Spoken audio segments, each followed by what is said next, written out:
Okay, so no great surprise that we've got the GH5s on their way. Now, the only thing that I'm a little bit worried about is what we're going to do in terms of lenses.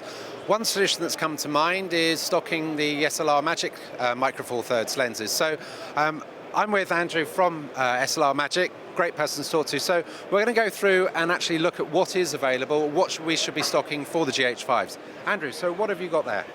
So for the GH5, one main feature of it is has anamorphic mode. Yeah. And we also make 2x anamorphic lenses and Micro Four Thirds mounts. So we have the 35, 50, and 70 for anamorphic lenses. Okay. But then for regular cinema primes, we have them from 10 mil all the way up to 50 mil.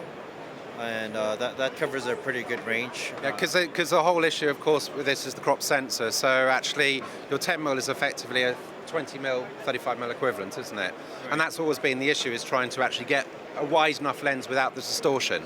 Right. So for cinema style lenses, that's what we have. But then our newest lens here is an 8 mil.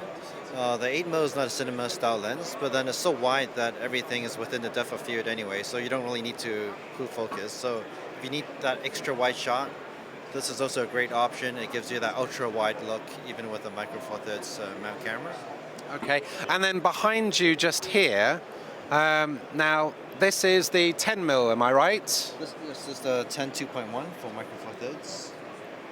Okay, so we've got those on Micro Four Thirds. Now, if we were also to look, I know that you also do full frame E-mount as well. Right. Am I right?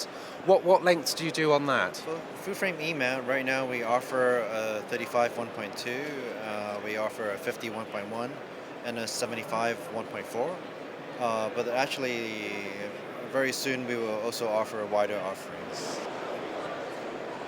We've also got another high-end offering as well. And this is for E-mount? Right, we have some APO primes. They are PL mount, but then they're actually full frame. So if you want to adapt them, we have a Micro Four Thirds, Sony E-mount, and Canon EF mount adapters. Okay. And you can practically use a range of APO primes. Right now they range from 25 to 50, and then we're still building on the sets. Okay, and actually just to change the mount, it is literally a case of just literally unscrewing that, putting that one on, screwing it on. Right, so practically you take this off. Okay. So from EF mount now it's a PL mount. Okay, I'll hold on to that one for you. And then to make it Sony mount, you put it back on. These are titanium mounts, so they're very robust. Yeah, I've noticed it's very sturdy. And the flanges are all calibrated so that you don't get wrong focus markings when you adapt the lens.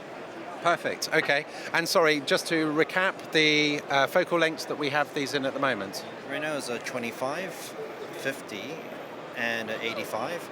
They're all T2.1, and they all have a 95 front, and they are all the same lens length, so it's very good for video work. Yeah, and the nice thing about it, as you said, because this is interchangeable, we have a lot of customers that are shooting with Canon EF and also with Sony E-mount, right. And of course you can literally chop and change them as you go. Yeah, so it works on both your A, B, and C cams. Perfect. Excellent. Wonderful. Thank you very much for your time on that. All right, thank you.